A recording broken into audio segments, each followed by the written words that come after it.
Good morning, and thank you so much for joining us on this beautiful October 17th, this fabulous fall day. I'm very grateful you're here and that you made the decision to spend the next 45 minutes or so with us.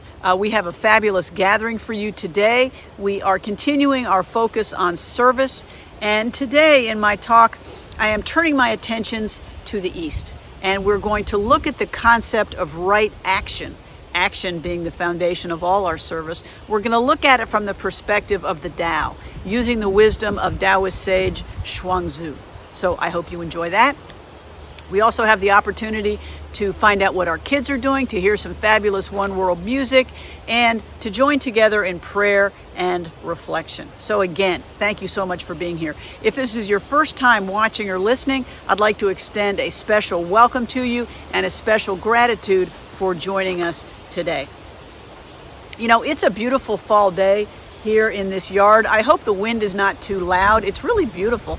It's an absolutely perfect day, but I hope the wind does not get in the way. But I do like bringing you these videos from such a pretty place, so we will soldier on. So thank you so much for being here. So you may have some questions, especially if you are new to this community, new to One World, what we are and what we believe as an interspiritual community. What that means is, you know, a lot of people say, oh, so you're non-denominational. Well, it's really kind of more than that. We are not adhering to any one particular faith tradition. We are not Christian or Jewish or Hindu or Muslim. What we do is we craft our own individual spiritual journeys using the wisdom of all the world's enduring faith traditions. When you tune into One World, you can hear wisdom from the Tao, or from Jesus, or from the Hebrew scriptures, or from the Buddha, or from the Prophet Muhammad, or from the Upanishads, or perhaps from a pagan tradition. There are so many sources of wisdom and truth available to us, and we try to make them available so that we each can find what resonates with us and craft our own individual journey. We are a community of the spiritually independent, but we come together to learn and grow and share and awaken together. If you have any questions about One World or about what we believe or what we do, please email me at info@oneworldspiritualcenter.net, and I would love to discuss it further with you. So, as we jump into our gathering, let's just take a minute and bring our awareness to this moment. There is so much rushing in our days, so much detail, so much to do. Let's just for the moment lay it down and anchor our awareness in this irreplaceable moment with joy, with willingness, and with gratitude. As we move forward into this opportunity we have every week to unfold and awaken together. So I'd like to share with you a beautiful prayer. It's from the Muslim tradition by Sufi mystic Hazrat Inayat Khan, who was an early 20th century Sufi mystic and poet. And his prayer is called In One Family. And it's a prayer for unity and a prayer for peace, particularly appropriate in our time and place. So I invite you to listen. Send thy peace, O Lord, which is perfect and everlasting, that our souls may radiate peace. Send thy peace, O Lord, that we may think, act, and speak harmoniously. Send thy peace, O Lord, that we may be contented and thankful for thy bountiful gifts. Send thy peace, O Lord, that amidst our worldly strife we may enjoy thy bliss. Send thy peace, O Lord, that we may endure all, tolerate all, in the thought of thy grace and mercy. Send thy peace, O Lord, that our lives may become a divine vision, and in thy light all darkness may vanish. Send thy peace, O Lord, our Father and Mother, that we, thy children on earth, may unite in one family. And so it is. What wonderful energy to move forward. Peace and love and blessing. And so with that, I invite you to enjoy our opening song. Just wait.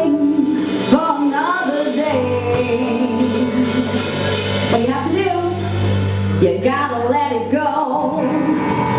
You gotta let it all go. Ready? Stand up. Hit it. This is what you gotta say. I release. I let go. I let the spirit run my life. And my heart is open wide. Yes, I'm only here for God. No more struggle, no more strife. With my faith I see the light. I am free in the spirit. And I'm only here for God again. I release and I let go. Let the spirit run my life. And my heart is open wide. Yes, I'm only here for God. No more struggle, no more strife. With my faith I see the light. I am free. Ready to break it down? Let's do it. All this music, come and sing loud. Come on. I release and I let go. Let the spirit run my life. And my heart is open wide. Yes, I'm only here for God. No more struggle, no more strife. With my faith I see the light. I am free in the spirit. I'm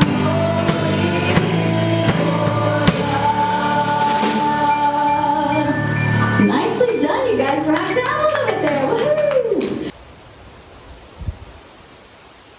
This is the opportunity we have to join together in reflection and in prayer just for a few moments to support each other, to support our community, and to widen the circle and to send our love and our light and our healing energy to all beings so that all may be at rest, all may be happy, and all may be at peace. It is an opportunity that we treasure really every week to join together in communal prayer, even if we are remote. That does not stop us from joining our energies together, just taking a moment and joining our hearts together in community prayer and reflection. So, I invite you to take a breath. Just relax wherever you are and take a deep, calming breath. Move your awareness down from your busy mind down to your heart space as you continue to breathe. Let your awareness simply rest there, feeling your heart open and expand and warm as we join our energies together. Sweet Spirit,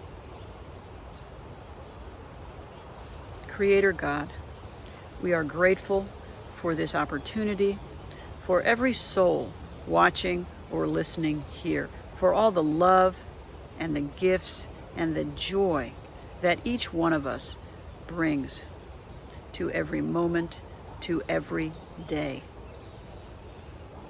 We ask for blessing, for peace, for healing, for renewal. We are willing and we are very grateful, and so it is. And together we say, Amen. We do have a special prayer today. Our own Cheryl tells us of her beloved Michael, a friend of her family, a young man who was suddenly and tragically killed in recent weeks. I cannot begin to imagine the heartbreak that this brings to Michael's family and to Michael's friends, to all who knew him, to all who treasured him. So let's take a moment and hold Michael and his friends and family and our own Cheryl in our hearts, seeking healing, seeking peace and comfort.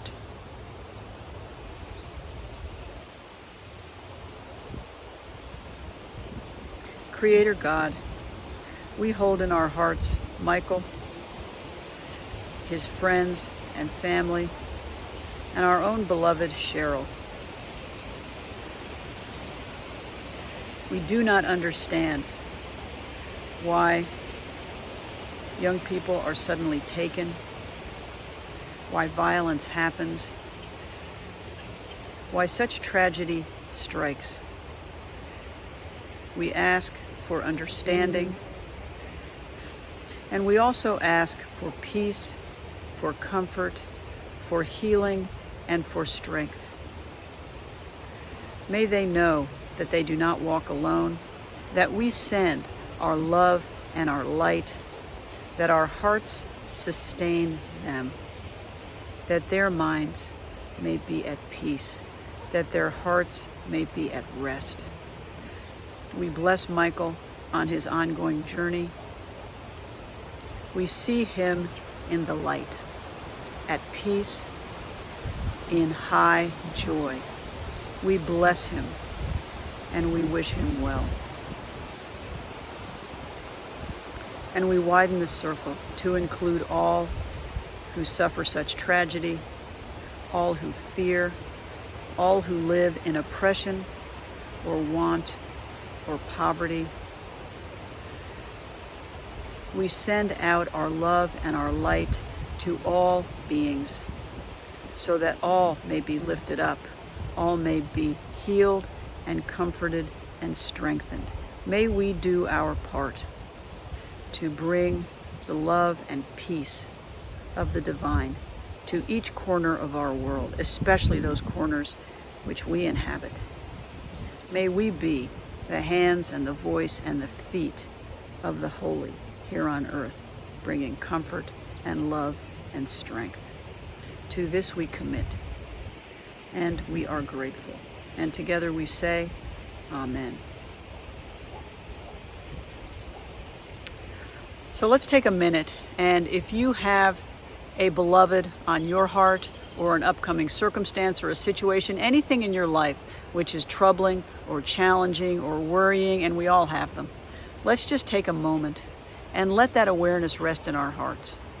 And let it be known to the circle of our loving energy as all of us together sit in reflection and prayer, sending out love and light in support of each other, in support of ourselves, as we all look for peace and healing and strength.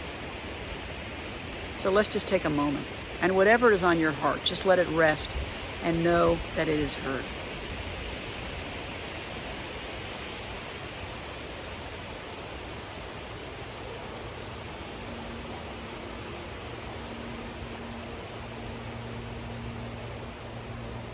Sweet Spirit, we release all to you, our beloved, our cares, our worries, the burdens we carry. We are grateful that we can remove them from our shoulders and hand them to you, the one who makes a way when we see no way, who finds a path when we cannot see over that horizon. We are grateful that we do not walk alone. We give thanks for healing to come, for renewal, for peace, and for wholeness. And so it is. And together we say, Amen.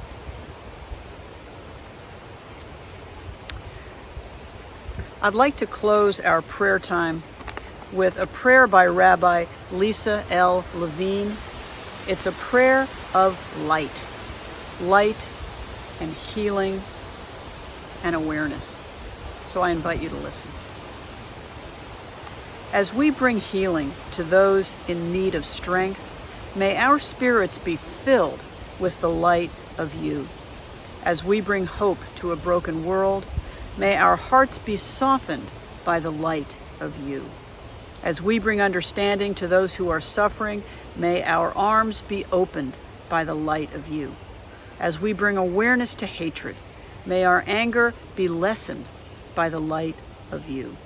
As we bring calm for inner peace, may our breath be deepened by the light of you. And may you guide us to those who seek our gifts, leading them gently and lovingly to the light of you. And so it is. And together we say, Amen. And so with that, I am thrilled to bring you our special music. Please enjoy. Nothing less. You will do amazing things with the choice each new day brings, and with every step you take, bless the progress that you make. The reason you live is found in every gift you give. Love your life and love your dreams. You will do amazing things.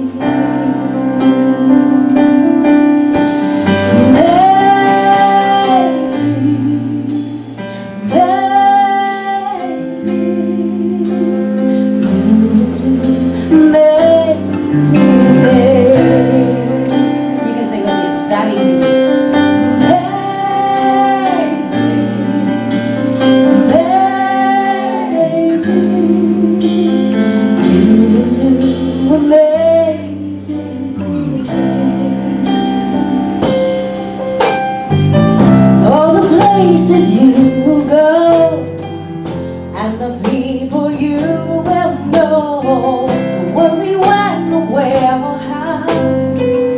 You don't have to know right now. You're on the right track. No need to look ahead or back. Just enjoy what each day brings. You will do amazing things.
So welcome, and thanks again for joining us.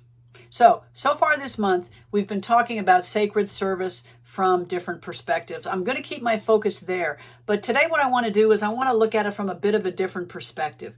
I'd like to explore the concept of action, the concept of right action, from the perspective of the Tao.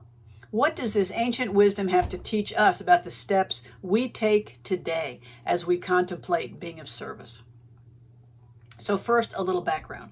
When we think about Taoism, I think the first name that comes to mind is of the sage Lao Tzu, who many believe was born around 604 BCE. We know pretty much nothing about him. We don't even know his name.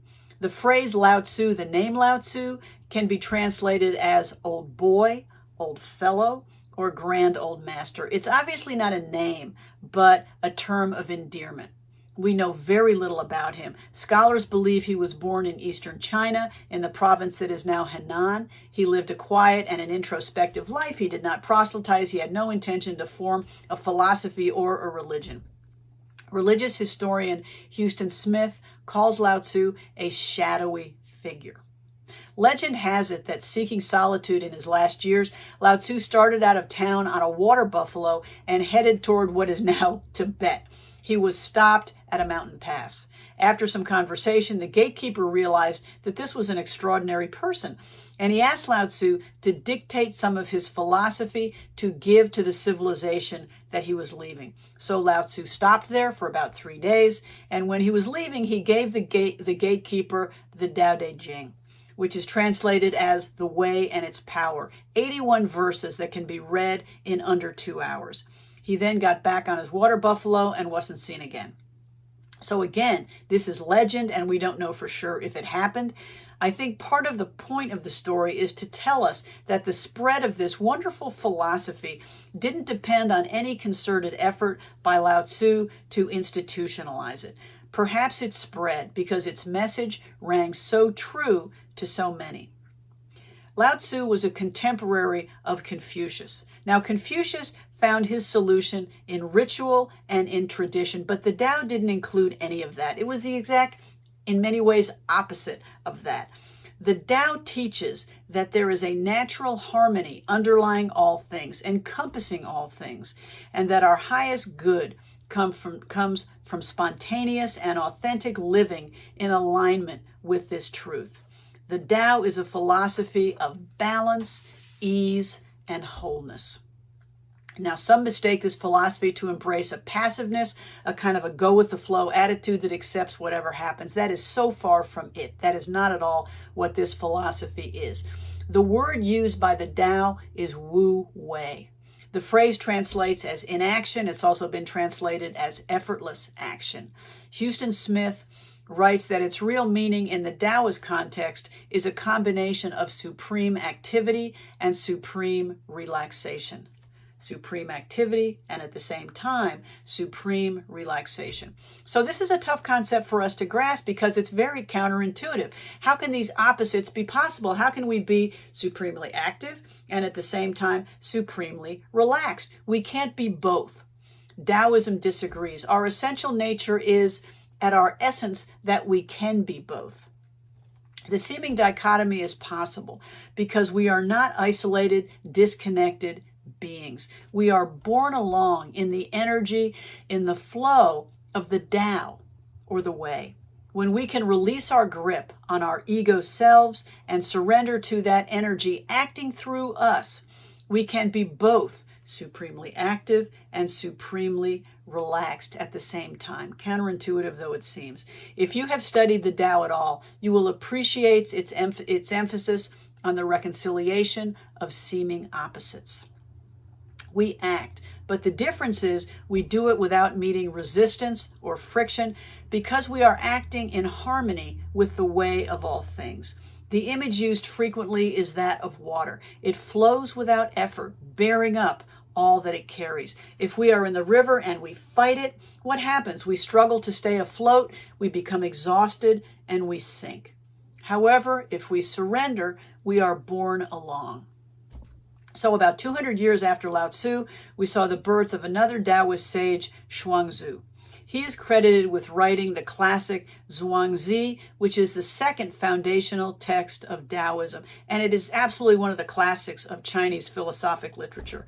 His wisdom, his irreverent humor, his fables, and his stories have had great influence, including on Christian mystic Thomas Merton, who wrote The Way of Zhuangzi. Merton said in the foreword to that book that he enjoyed writing it more than any other book he could remember. So today, I want to bring together Zhuangzi, the Tao, the notion of effortless action, and leave you perhaps with some insights on how all this history and philosophy has some actual bearing on your life and some meaning as to how you can bring greater depth to the actions that you take. The primary resource I used for this talk is Parker Palmer's excellent book, The Active Life. I recommend it to you. Instead of simply talking about the notion of effortless action from the Taoist perspective, he illustrated it with a very well-known story by Zhuangzi. The tale is called The Woodcarver, and I share it with you now. King, K-H-I-N-G, King, the master carver, made a bell stand of precious wood.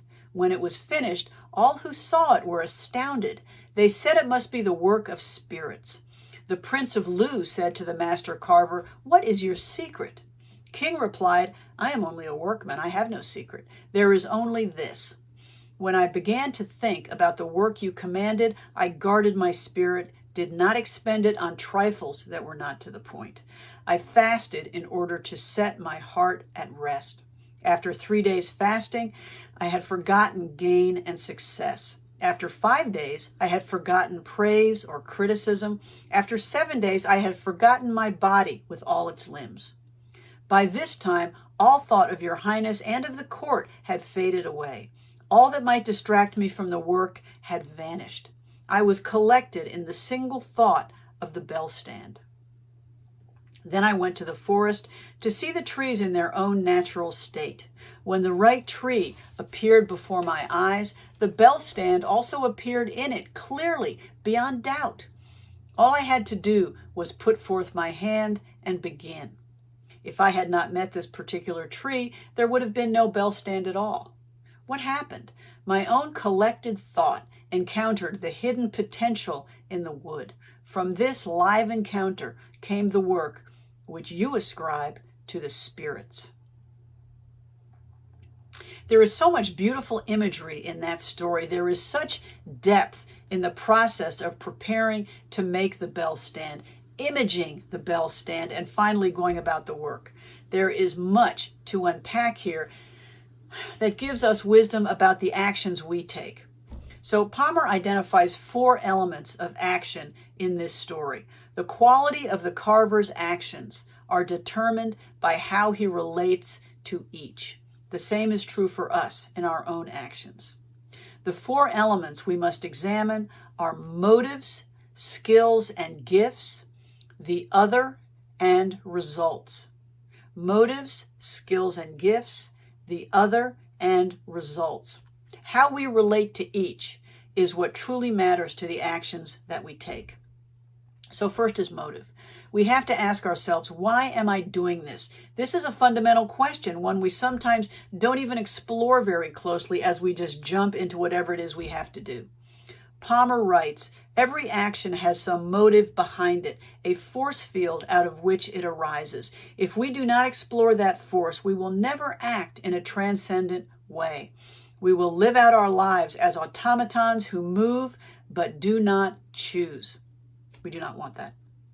Our motive for taking action dictates its very nature and often its result. To achieve effortless action, our motives must flow from our true internal essence, from the truth of who we are. So we look to the story as an example. The wood carver, whose name is King, K-H-I-N-G, he doesn't make the bell stand on a whim, or even because he himself wants a bell stand. The prince commanded him to do it. The initial motive is external. In addition, given the culture of the time, if King had done a bad job, if he hadn't satisfied the prince, it would not have gone well. He might have been severely punished. He might even have been executed for his failure. However, King knows that in order to create a thing of beauty, such negative and punitive compulsion cannot be his motive. Think about your own life. What has been the result when you have acted from obligation, from compulsion, or perhaps even fear? How has such a motive diminished the final result? Palmer points out that many of our own actions may begin from such a place. They just do. However, we must find a process that enables us to move beyond such limited beginnings to a place that calls out of us our creativity, our joy, our love, the gifts that we use to fully co-create. So what does King do? He starts off with this external compulsion. Indeed, even the fear of death. He says, I guarded my spirit, did not expend it on trifles that were not to the point. He began to get past the fear, the possible consequences. I fasted in order to set my heart at rest. He was nervous. His heart was not at rest. He fasted in order to set his heart at rest. And then, after 3 days fasting, I had forgotten gain and success. After 5 days, I had forgotten praise or criticism. After 7 days, I had forgotten my body with all its limbs. And he goes on to forget even the prince. By this time, all thought of your highness and of the court had faded away. All that might distract me from the work had vanished. I was collected in the single thought of the bell stand.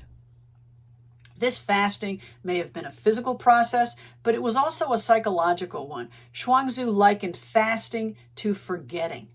By fasting, King forgot, discarded what Palmer calls the psychic junk food of gain and success, praise and criticism. Even the prince himself, all the externals, he let them all fall away, and he had to do it before he could begin to create this thing of beauty. He did not permit all these external drivers to be loaded onto the work that he had to do. He knew that they had to go. He knew he must work from his own internal truth, not any of these false motivators.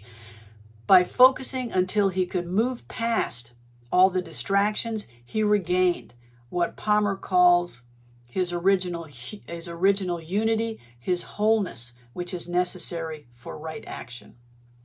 Palmer writes that he suspects the woodcarver began by understanding that sometimes we must be outwardly called to our own internal truth, and that these callings may come from the most unlikely sources, such as a ruthless prince. The call may come from the wrong place or for the wrong reason, but that does not mean it is the wrong call. So think about parallels in your own life. Some task to which you are called, some obligation you have no choice but to fulfill. It happens all the time. It may be work, it may be family, even a volunteer obligation we just don't want to worry about right then. Instead of simply moving forward in resignation, is there a process that you can go through, a fasting, a forgetting, that enables you to claim your own internal authority, your own truth, to move forward in your own wholeness? That is the way we joyfully co-create. So the next element we must consider, Palmer calls skills and gifts. Here he asks us to consider the gifts we bring to the action we take. So back to the story. What skills did the woodcarver bring? In the first line of the story, he's identified as a master carver, and we may be tempted to stop there. It's an easy answer. He spent years cultivating and learning how to carve, how to be a master woodcarver. Surely these are the skills that made the difference. However, Chuang-Tzu suggests that is a vehicle to separate ourselves, to let ourselves off the hook. This is one point of the story. A work such as this, we tell ourselves, could only be done by a master, not by an ordinary person. Those who see the finished bell stand, they say it's so beautiful it could only be done by spirits. So that's the setup. This creation had to be the work of some agency beyond merely human. An ordinary person like me or like you could never have made something beautiful like that. However, the woodcarver himself won't let us off that hook. The prince asks the carver, "So what's your secret?" King replies, "I am only a workman. I have no secret." He then goes on to describe the process we talked about before of forgetting and fasting, removing distractions so that he can work from his own inner truth. Chuang-Tzu is telling us that this work was not the result of King's acquired skills so much as his inner gifts. Palmer calls these our birthright gifts, and he calls us to remember them and value them. We all have them, and far too often we diminish or we outright forget them. Palmer writes, by spiritualizing and mystifying king's action, the people and the prince distance themselves from it and evade the challenge implicit in its very humanness. If they were to embrace the notion that king is only a workman, they would have to reflect upon and revitalize their own active lives. Instead, they let themselves off the hook by attributing the bell stand to something other than king's hard work and faithfulness to his gifts. When we consider our talents or our gifts, we tend to focus on those skills that we have acquired, that we have learned, perhaps because we had to work to get them. We say, I'm a doctor, I'm a lawyer, I'm a teacher, a musician. Those are my skills. When others have these gifts, we gravitate toward looking at them and saying they are different from us. We look at their expertise and we say, I could never have that. Palmer says that each of us is a master at something. Part of becoming fully alive is to discover and develop our birthright competence.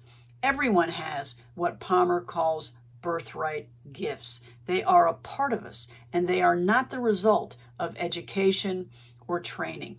He separates our birthright gifts from our acquired skills, and he urges us to remember those gifts that arrived with us, that are only ours, which we did not have to learn. We were born with them.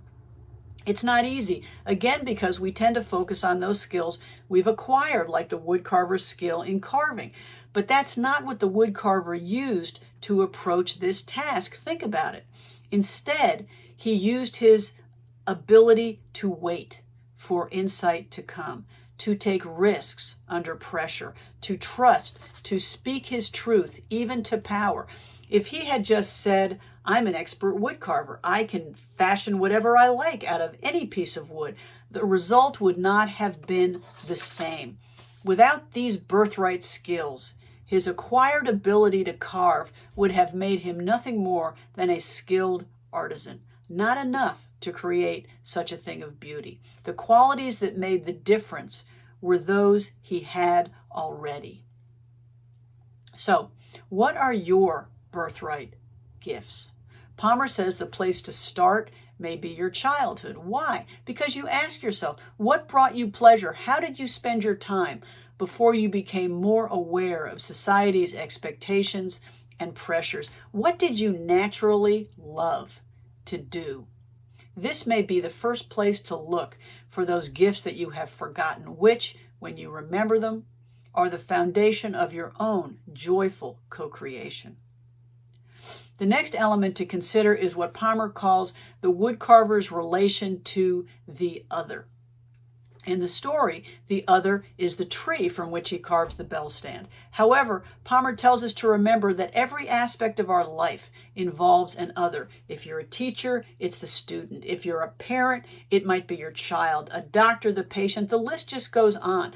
The point is that we do not create alone, but always in partnership with whatever or whoever that other is. Zhuangzi is telling us in this story that we must honor the essence of the other, whatever it is or whoever it is. The woodcarver says he entered into a live encounter with this particular tree. He waited until he saw the right tree, and then he entered into a live encounter with that particular tree, realizing it was a dynamic encounter with a unique living thing. When he considered this tree, the bell stand appeared beside it, and all he had to do was put out his hand and begin.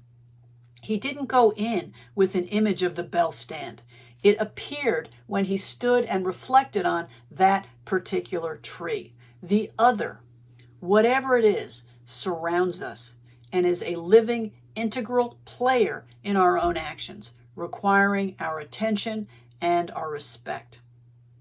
So the final element is related, and it is consideration of results. So what does the story teach us here? Despite the compulsion from the prince and the risks to himself, King says that if he had not met this particular tree, there would have been no bell stand. He could not dictate the results, and indeed he was prepared to entirely forego the results. He had to act in accordance with his own inner nature, what he knew to be true about himself. He turned it around. It was not the result that was driving the process. He invested in the process. We cannot proceed thinking that the only actor is us, that we are here to work our will on all things. Creation is a dynamic process which must be followed rather than forced. It is a process of listening, of awareness, of responding, aware that we may not know the end, and we surely cannot compel it. Chuang-Tzu calls us to have reverence for the process that is co-creation, of which we are a part. So there is so much more to explore in this wonderful fable. This was just a beginning, and our own understanding of it can include these elements and so much more. For now, we keep in mind that our consideration of these four elements, our motives, skills and gifts, our relation to the other, and our relation to the results, can make all the difference in how we show up to each other and to our world. Palmer says that by keeping these four elements in mind, King was not crafting a bell stand. He was crafting himself. So are we. So thank you so much for listening, and I'd like to close with a reading by Muthu Subramaniam. Thank you again. Today's reading is from the Tao Te Ching, verse 15, translation by Stephen Witcher. The ancient masters were profound and subtle. Their wisdom was unfathomable. There is no way to describe it. All we can describe is their appearance. They were careful as someone crossing an iced-over stream, alert as a warrior in enemy territory, courteous as a guest, fluid as melting ice, shapeable as a block of wood, receptive as a valley, clear as a glass of water. Do you have the patience to wait till your mud settles and the water is clear? Can you remain unmoving till the right action arises by itself? The master doesn't seek fulfillment, not seeking, not expecting. She is present and can welcome all things. I hope you enjoyed that talk, and many thanks to Muthu Subramaniam for that wonderful reading. If you are interested in learning any more about the Tao or about Chuang-Tzu, I would love to recommend to you Thomas Merton's book, The Way of Chuang-Tzu, or any of the other wonderful works on this funny and irreverent and profound Taoist sage. And of course, there is always the classic, the Tao Te Ching by Lao Tzu, and I recommend that highly as well. So this is our opportunity to give our gifts and our offerings and our tithes in support of the work of One World. And as I say every week, thank you so much. It is entirely because of your generosity and continuing support that we are able to continue to bring you the programs that we do, whether it's this gathering or the Wednesday night discussion groups or our kids program or the morning meditation we do Monday through Friday. It is entirely because of your continuing generosity. We bless these gifts, we commit them to the continuing work of One World, and we are so grateful. Thank you so much for your ongoing generosity. You can easily donate to One World. Just go to our website, click on the Giving tab at the top, then the Donate link, and then this page will appear. And as you can see, there is a large Donate Now button in the center. That will take you to our giving app called Tithely. Or you can send a check to the address shown in the center of the page. Or you can also give using the PayPal link. Again, thank you so much for your continued generosity and support. We have a couple of announcements for you today. First, save the date of Sunday, October 24th. Right after service, we will be holding our annual meeting via Zoom. This is a good time to learn more about One World. You'll hear from the Board of Directors and Reverend Melanie Eyre for a recap of this last year and a look into the year ahead. Everyone is welcome. We will also be voting in new board members, and we do have a couple of bylaw changes to vote on as well. Next, if you are a member of One World, you received an email from our board president, Tim Rainey, on Friday, October 8th, that had information in that email about the annual meeting. In this email, it also had a link to the membership renewal form for you to fill out. This is a very quick form, and it's to renew your membership. This will allow you to remain an active member and have voting rights at our annual meeting. If you have questions or need the form, please email or call us with the information at the bottom of this slide so we can get that out to you. Let's take the next few minutes and bless our kids. One of the fabulous things about being together in person, aside from the many other fabulous things about being together in person, is that every week at the end of the service, our kids come up and they share their wisdom of what they've done. They tell us what they've done. They show us what they've created. It is such a wonderful opportunity to bring our kids into each weekly gathering and share with the community what they are doing. We hope in the not too distant future we will be able to do that again. But in the meantime, let's bless our kids and let's remind them that we see the divine in them, that we are so proud of them, and that each one of them is a shining light. So together, we love you, we bless you, we appreciate you, and we behold the divine in each and every one of you, because we do. So as we move into our closing song and closing slides, I would like to thank you so much for joining us. I really appreciate you being here and taking the time to watch or to listen. Remember that next week on the October 24th is our One World annual meeting. If you are a member of One World, if you are not a member but you just want to join in, please come. That is a Zoom event. If you need the Zoom link, please email us at info@oneworldspiritualcenter.net and we will be glad to send it to you. It is beginning at noon, and all members and all who are interested are surely invited to join us for our One World annual meeting. Again, have a wonderful week, have a blessed week, and we'll see you next Sunday. Hit it, boys.